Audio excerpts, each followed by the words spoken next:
posted like the worst video. Like I watched that video today and I'm like, I don't even understand why this had any views on it. And it got 2.5 million views.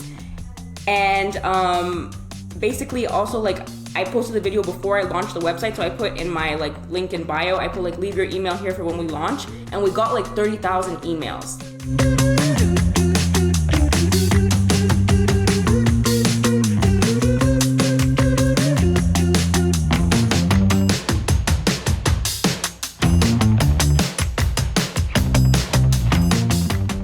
Love innovators on this show, and today you're going to meet the woman who wowed not one, not two, not three, but 4 dragons on Dragon's Den with her creative, brilliant and market disrupting invention.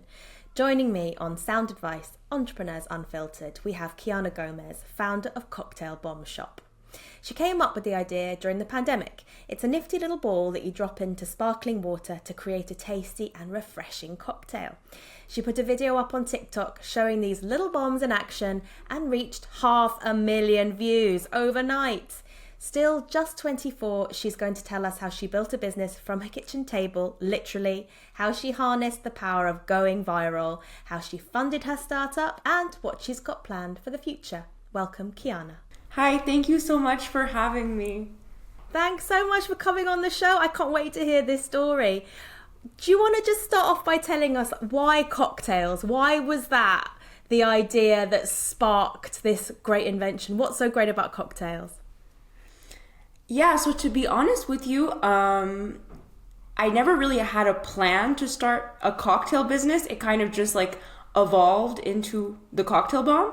Pretty much when the pandemic hit, I was in university in journalism, and I was also working at a soap store at my local mall, which surprisingly used to sell bath bombs, funny enough. And then after I lost my job, I had no more revenues and I need to make some money. So I always had a passion for baking and cooking. So I decided I would start making custom cakes from my house. So I started cake decorating, and there was just cakes everywhere. And then I started to sell them on, believe it or not, Facebook Marketplace. And people were actually buying these cakes. I was getting a ton of orders, but to be honest with you, I really wasn't making any money. It was more of a passion project than anything else. So I knew I needed to find something. So a friend of mine sent me a viral video for hot chocolate bombs. For those of you that aren't familiar with those, they're basically these balls of chocolate where there's marshmallows inside and hot chocolate powder. You put them into warm milk and they melt and they make you a hot chocolate. So my friend said, try making those. These are so popular. I'm like, okay, let me try. So I went to the store with my boyfriend. I bought this huge bag, $60 worth of chocolate. And he was like, why are you buying all this chocolate? No one is going to buy these things. And I was like, let me try. Let's just see what happens. I go home, make some hot chocolate bombs, and I put them on Facebook Marketplace. I made a website too on Shopify. I put them on Etsy as well. And overnight, we started selling like crazy. Long story short, from November up until Valentine's Day, we sold 12,000 hot chocolate bombs. So about $60,000 worth of product from my kitchen. And at that time, I had my mom helping me, my boyfriend's mom, my friends, just everybody was making hot chocolate bombs. Like it was crazy. It's full of chocolate everywhere. And then after that, Valentine's Day, the business it completely died. It was over. So I was a little bit sad, to be honest with you, because at that point I thought I had a business and I need to find something else. So I was like, I don't want to go back to cake decorating. So I started to look online and I saw a bartender that had made a edible bath bomb for a Patron special event at one point, just as like a one-time thing. And I was like, that's kind of cool, but like, you don't know how to make these things. Like, it's like how do you even do this?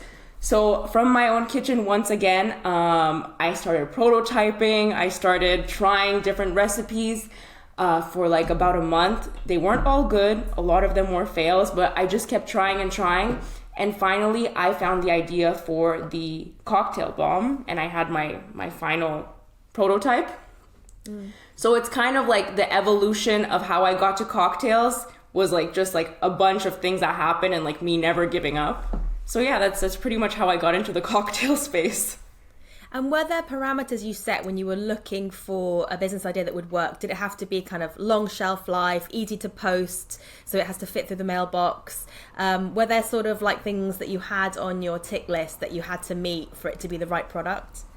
Yeah, so one thing that I really wanted was something that didn't break during transit. Because what I learned from the hot chocolate bombs is that it's a real disaster to ship chocolate. It breaks, and then you get a high amount of refunds, and like you have to give them. You have no choice if the product breaks. So I really wanted to find something that wasn't breakable. And also, as probably many of you know, when you're shipping a product, like you want to make sure that it doesn't weigh too much, or else like all of your margins are going to get eaten up by shipping costs. So the cocktail bombs were perfect for that sense. That's amazing. So how did you fund the early days of the business? Because were you just basically reinvesting all the profit from the hot chocolate bombs into the cocktail bomb business? Was that your seed capital? Yeah, so I think I got like I was pretty lucky, honestly, with the way that like things kind of evolved. So as I was saying, I got that $60 bag of chocolate that I kind of see as my initial investment into everything. Then from that, we made like $60,000. That wasn't all profit. I'd have to check what my profits were on that, but it was pretty high. It wasn't super low. And then after that, like for the prototypes and everything, I just kind of took that money to start prototyping, but it wasn't much, like maybe like, well, there was a lot of time involved, obviously. But like maybe like not more than $500 to $1,000 of ingredients to experiment. And then the first day when we launched Cocktail Bomb Shop, I think was a blessing. We were able to sell for $20,000. And at that point, my expenses were pretty low because basically everyone in my family was working for free. So I was able to really like take the capital from the first day and reinvest it into the business.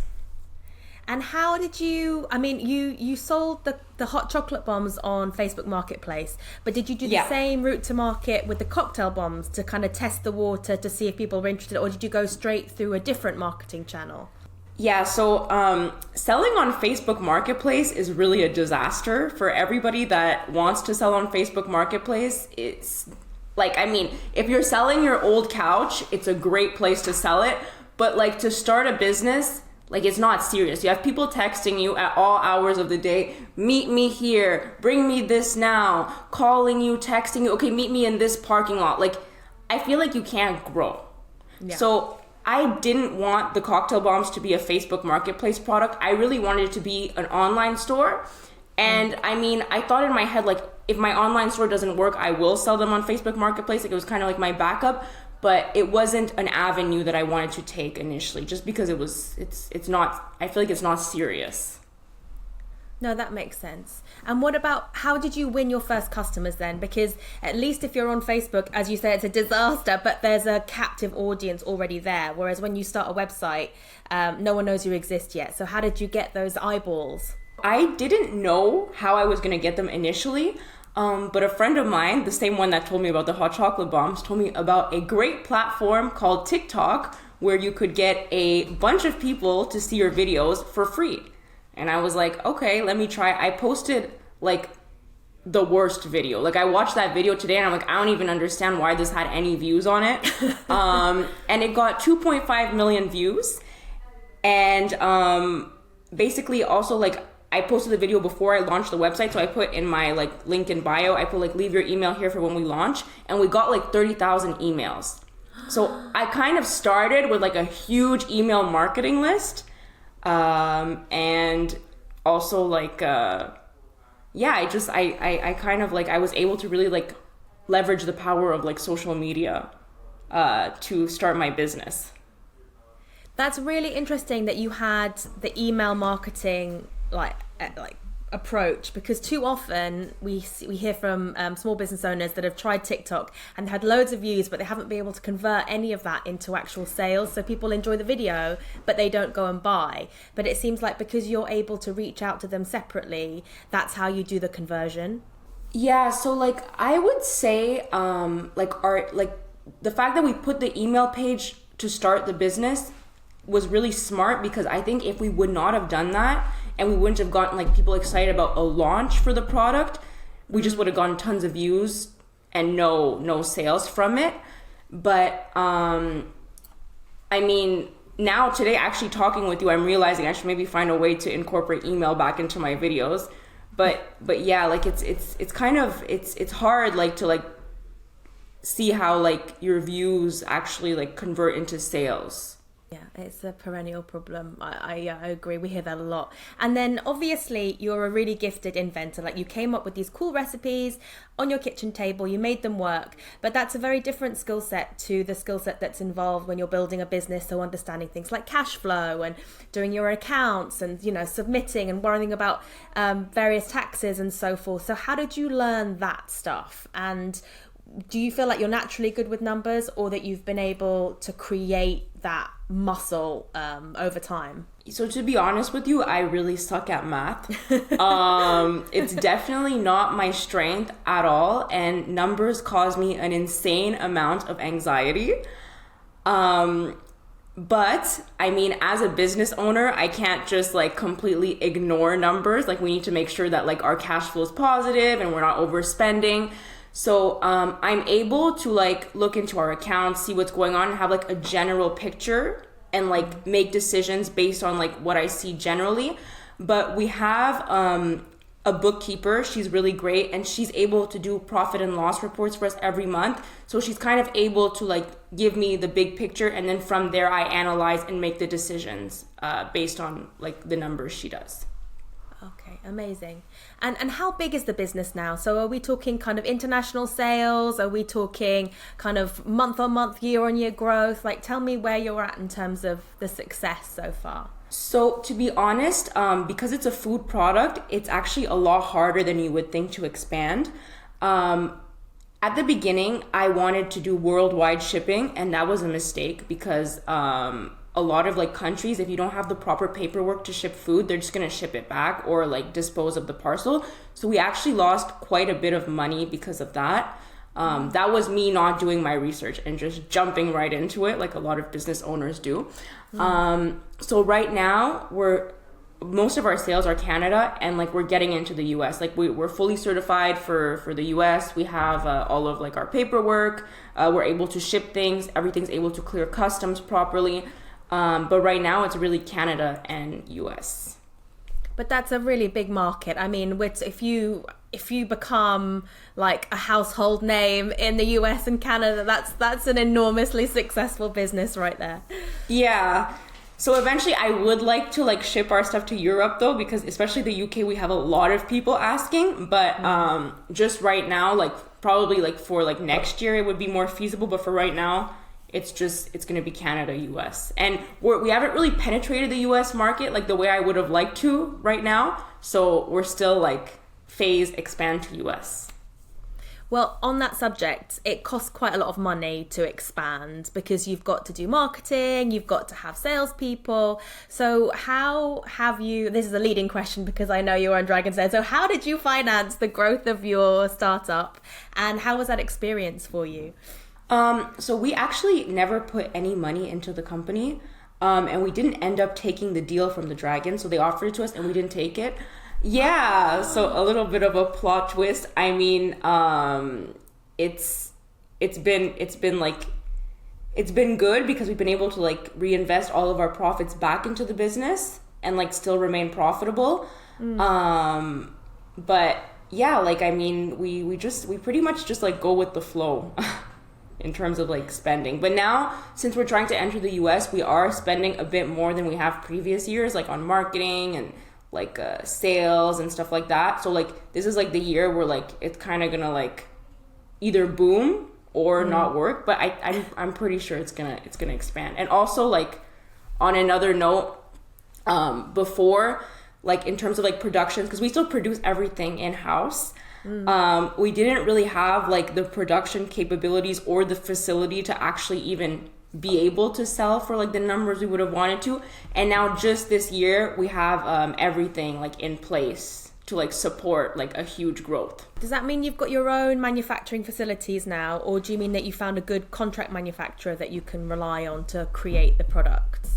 So we have all of our own manufacturing facilities. I actually tried to reach out to a lot of manufacturers, and because like it's not like a simple product to manufacture, like let's say like somebody's making cookies, like all of these manufacturers are set up to make cookies, but like this is like such a new product, and like they don't know, like no one really wants to get into it. So like I had to like learn about food manufacturing and set up our own facility here.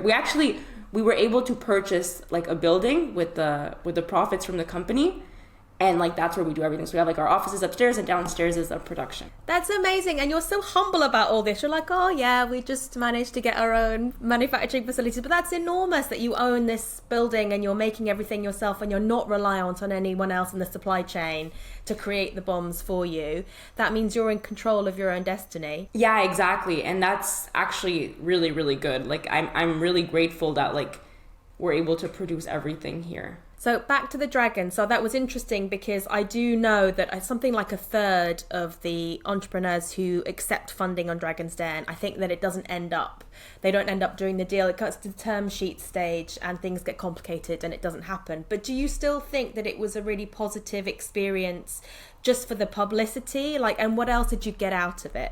Well, first of all, the publicity that you get after being on Dragon's Den is absolutely incredible. So anyone that's like thinking of doing it and like is like, oh, I don't know if I want to give up a share of my company, like literally just do it, go on the show, and then after decide if you want to give up a share of your company. Like it's okay not to. Like people can change their mind or whatever. And also, for being on the show, I think like as like an entrepreneur, it was a really good like learning experience to be able to like go in front of like leading experts like in business, present my ideas, present like my product, and actually have them like it and give me positive feedback about everything. Like it was very, very like valorizing. Like I felt like really like good about it, good about myself. Like it was a really confidence boost experience, you could say. And when you say the publicity was great, can you tell me a bit about how that manifested? Was it just like loads of hits to the website, or did you see a big uplift in sales? Like what was the impact, the material impact? So definitely the day that it airs and like a bit after, I would say for like a good 2 weeks, because they also play like previews of it like on TV, there's a huge boost in sales.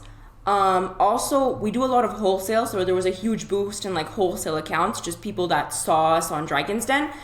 And also, I feel like it really helps build trust with an audience, especially us, where like the product is not like we're not selling something basic, like I don't know, like a cookie or whatever. Like people have to be like, okay, why would I want to invest? Like why would I want to buy a cocktail bomb? Like what's the point? So to have like people like that other, like to have like the dragons who people trust say like, I love this product, this is great, like people want to buy it like because of that. Like it really gives us like a good like boost in trust. And also I feel like the whole like Dragon's Den thing too, it really puts me like as a leader in my industry. So like even if somebody like decides to start like their own business, like or like copy the product, whatever, like I was the first, like I'm like kind of considered like the first to market because like we were on like Dragon's Den and everything. So it's like the alternative patent, basically. If you can't afford a patent, go on Dragon's Den and show everyone that you're the inventor of this thing, because then the millions will know. Yeah, exactly. So like that's how it like it's great. Like it was great, definitely. And like also like people love to watch that too. Like even to just repost the videos, like people love like a good Dragon's Den or like Shark Tank episode. Yeah, they do. I do. But tell me a bit about confidence, because it takes a lot of confidence as an entrepreneur to pitch just in a room with one other person, let alone when you know that your pitch is going to be aired on national television. So are you a very confident person? Has that been something that has evolved over time? How did you pep yourself up for that recording? Tell me about your confidence and where it comes from. Yeah, so when I signed up for the show, I didn't think that they were going to take me. I was like, I'm just going to sign up for fun and we'll see what happens. Like I didn't want to get my hopes up. And finally, they ended up taking me, and I was so nervous, you have no idea. So I rehearsed that pitch for like a month before. I rehearsed all my answers. I learned everything that they could ask from in and out. I watched all the episodes. I was like, okay, I was writing down the questions like, okay, they might ask this, they might ask that. And you're in there for an hour too, so you don't know what they could ask you. Like, they're gonna ask you everything and anything, like, about your business. But to be honest, right before, like, I was about to enter, like, you know, when you do the walk, I was like crying backstage because I was so nervous, and all of the production team was like, go, you can do it, you're gonna be so good. And I was like, no, I can't do it. But finally I went, and I don't know like where my confidence came, but it just like overtook me, and I just did my pitch and it went super well. But my biggest fear too going on the show is like, we have like a food-based product, right? So like, even though a lot of people like it, like sometimes you see food-based products on like on Dragon's Den, and they're like, ugh, this is not good. And then it's like, well, what do I do? Like, even though your numbers are good, your feedback is good, like if the dragons don't like it, like what can you say? Like, oh my God, they don't like my product. But finally they were all like, it tastes great, this is amazing. So I was really lucky for that. But I mean, like, other than like the fact that like I look super confident like on the show and everything, like I would say like in general, I'm not really like a confident person. Like, I'm often like very stressed and like anxious about like my ideas and like whether or not they're good and like what people are gonna think. So like I'm a lot like in my head, even though like on the outside it kind of shows that like I'm like confident and all. That is so interesting, because I've watched that episode of Dragon's Den, and my takeaway was that you were super confident, super calm, very poised, eloquent, like, you know, butter wouldn't melt. And it was like, wow, that's so impressive, because she's a young woman, you know, and this is a really terrifying thing. And even me in my dotage, I would find that very frightening. So that's interesting that you feel like you're kind of masking a lot of what's going on behind. Yeah, like, I mean, I don't like I don't like to show like as much like how stressed I am about everything. Even though like I think it's good to show now because people actually like to see like the real you.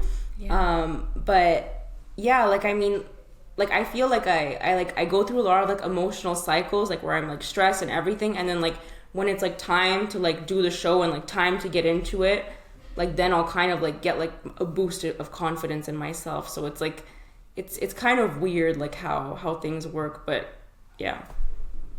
Do you reflect on successes though? Like, do you celebrate when you have a record month or record quarter? Like, do you take the time to almost pat yourself on the back a bit and say, hey, I did this? Or is that just not part of your routine? So I mean, it should be, because like I think it's good to like reward yourself and like think about like, you know, your successes. But I think I'm like the type of person that like I always like want to like push further. So I'm like, oh no, like what's going on? And then I'm like, I don't really like take time to like reflect on like what I've done good. I'm like more focused on like how can I do better? And I think that that's not necessarily a good thing, because like it just causes like more stress and like more pressure on myself. And like I always feel like I'm like not really good enough, or like, oh, like why aren't we growing faster than this? Or like, oh, like today was not a good day. Like I'm the type of person too, like let's say like we have a bad day, like in sales, I'll be like, oh my God, today was like the worst day ever. Like this business is done. Like this is the end of my life. Like that's how I am. I'm like, okay, it's finished. We're done. Like Cocktail Bomb Shop is over today. And then like I'll like look at the month and I'll be like, well, we had like a crazy wholesale month. Like, oh no, like we're actually doing good. Like we're positive. Like most businesses are not even like positive cash flow. And then I'm like, okay, like maybe I shouldn't like focus on like the little things and like look at the big picture.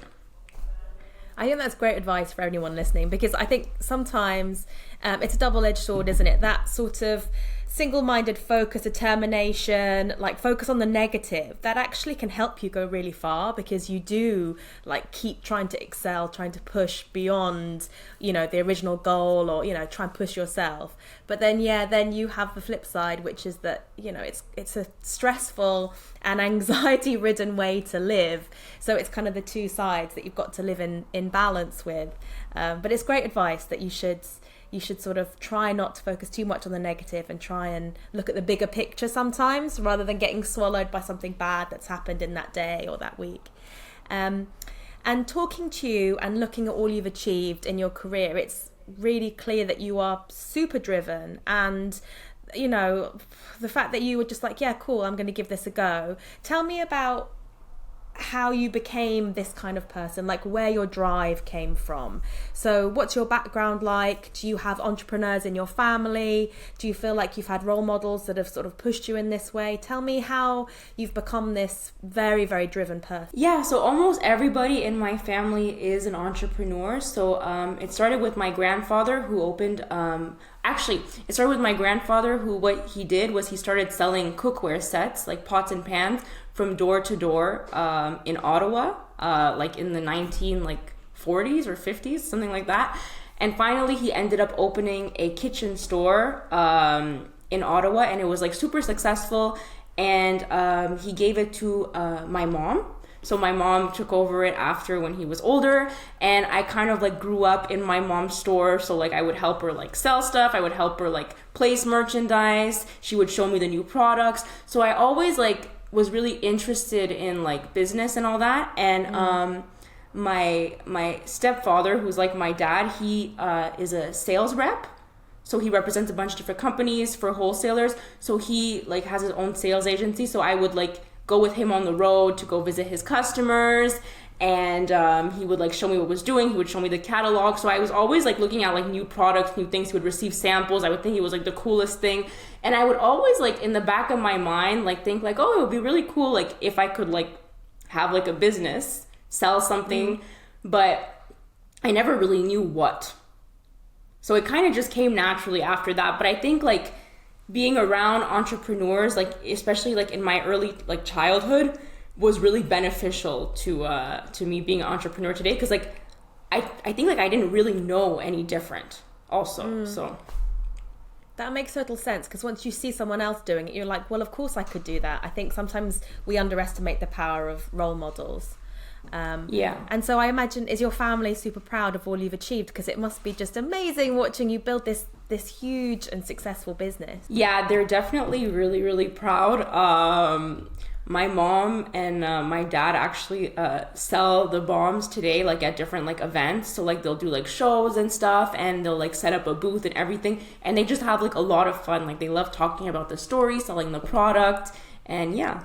And talk to me about sustainability, because I read that you have, I think it's biodegradable, recyclable wraps and packaging.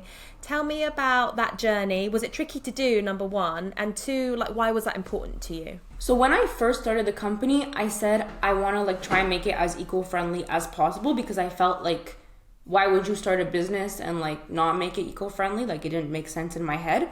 And after I'm going to talk about that. So I was like, I have to wrap them like for hygiene reasons. So I had to find a wrap that was biodegradable or recyclable. And I was able to source pretty easily a biodegradable shrink wrap. So I was super happy about that. And also I was like, well, I'm just going to put them in a cardboard box. And plus like the cardboard that I'm going to use is going to be good for shipping. So like they'll be safe during transport. So it was pretty easy for me to get like all of these sustainable things.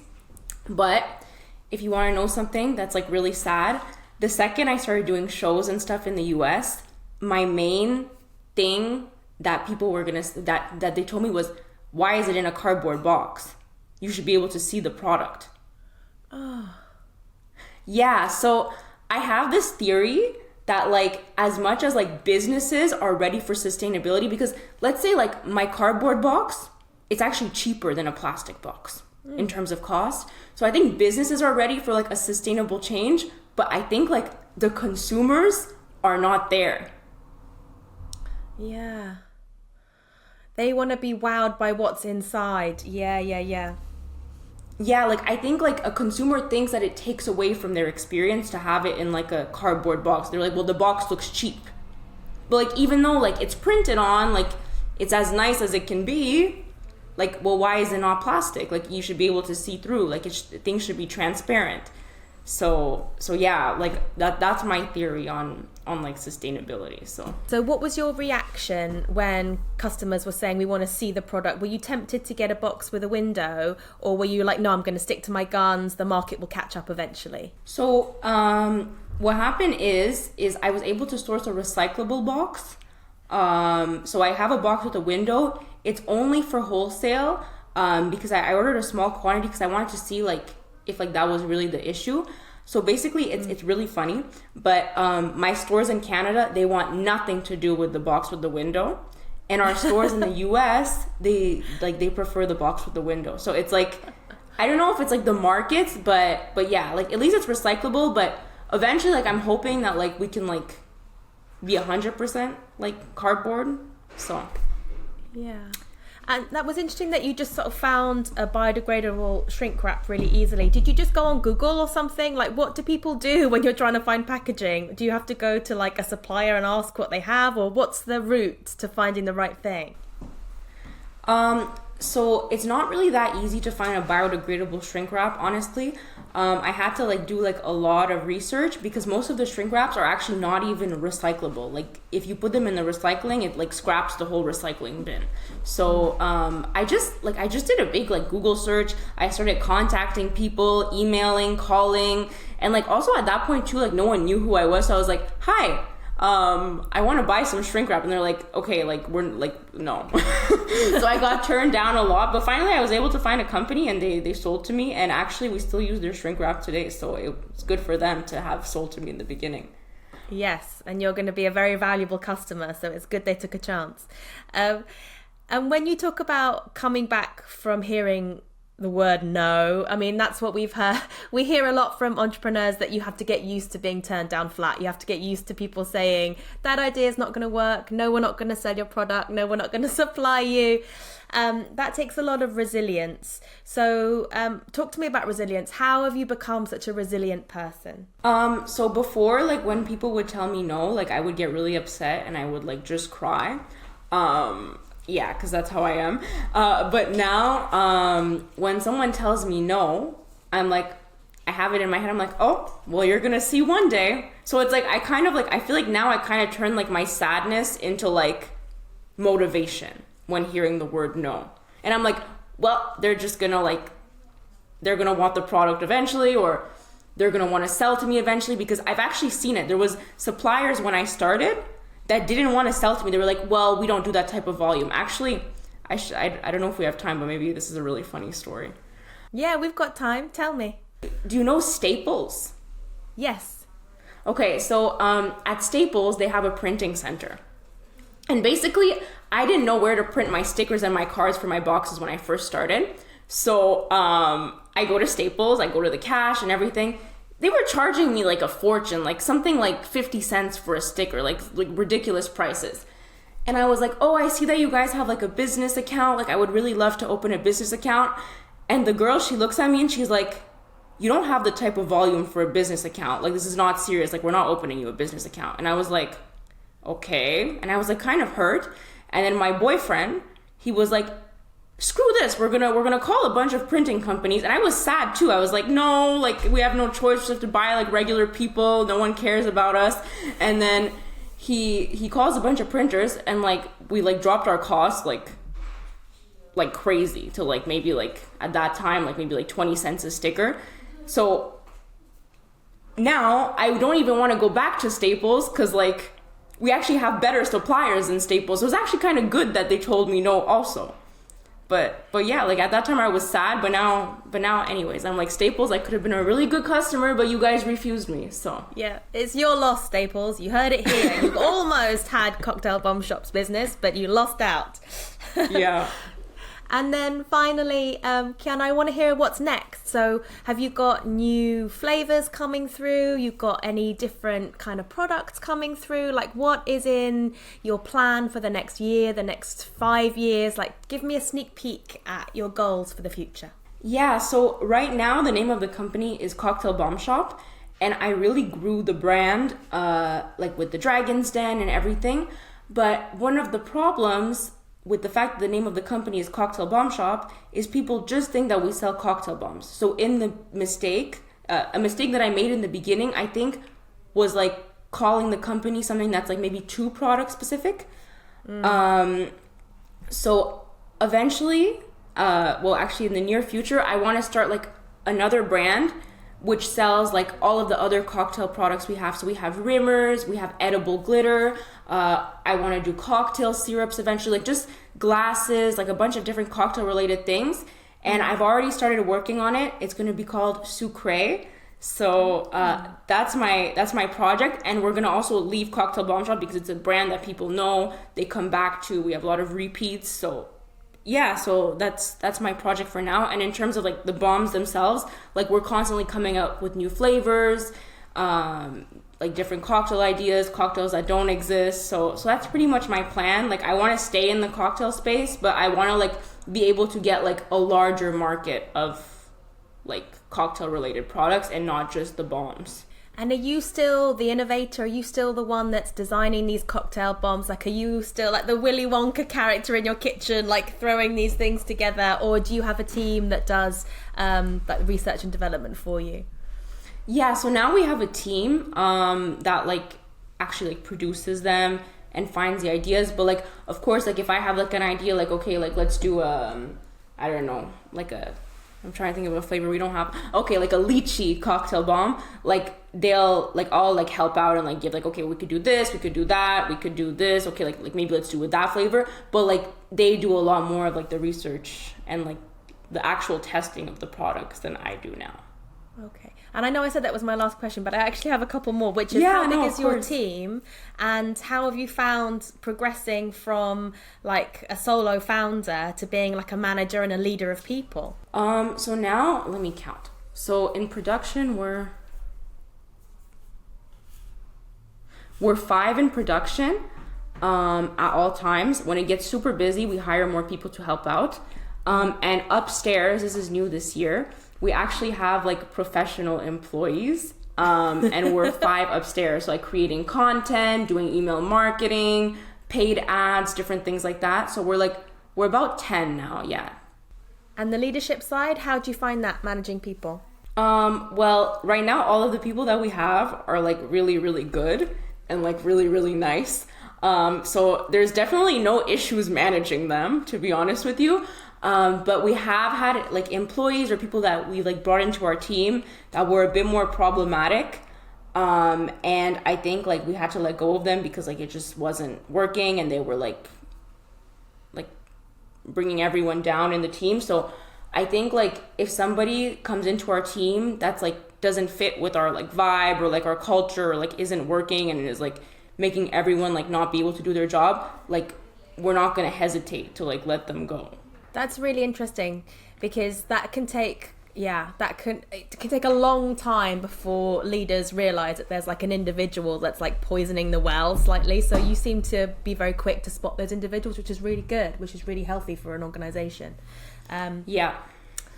And finally, Kiana, what would be your top tip for anyone who is thinking about starting a business, or maybe in the very early stages? What one thing do you wish you'd known when you were getting started that you could share? So I think maybe it would be like to just get into it. Like I see a lot of people, they're writing a business plan, they're trying to plan things, they're like, okay, like I need to get money, whatever, to start my business. Like I feel like they're too invested in the plan and not like on the action. So because they just never do like any action, nothing ends up ever happening. And like I literally see this all the time. Like people tell me like, oh, I'm gonna start a business, I'm gonna do this, I'm gonna do that. They don't do anything. Like it's like I don't think they're ever gonna do anything because they're too much involved in their plan. But like let's say like even you have like this crazy idea that you need like $100 million to like start it up. Like literally just post a video of you talking about the idea. Like, hey, does anyone want to invest? Like maybe you're gonna get somewhere, but like by doing nothing and just planning it in your head, you're not gonna get anywhere. And also I mentioned it before, but like when naming your business, like maybe try and name it something that is like not product specific, so you can like easily expand. Like that's definitely my mistake. Like I didn't do any research, and like because I didn't think it was gonna grow where it grew. I didn't really do any like branding, like our brand colors, like we don't really have any, like our stuff is like not consistent, I find, like in terms of like branding and stuff. So I'm trying to make it now, but yeah, like definitely like the only thing like if you should research is just like come up with like a name that's like kind of generic and just like do your brand colors and your typographies, like that's it. But you can do that on Canva for free, so It's great advice. You heard it from Kiana Gomez. Don't pigeonhole yourself, right? Have a good catch-all umbrella name for your brand. And 2, execute. Don't just stick to the planning stage.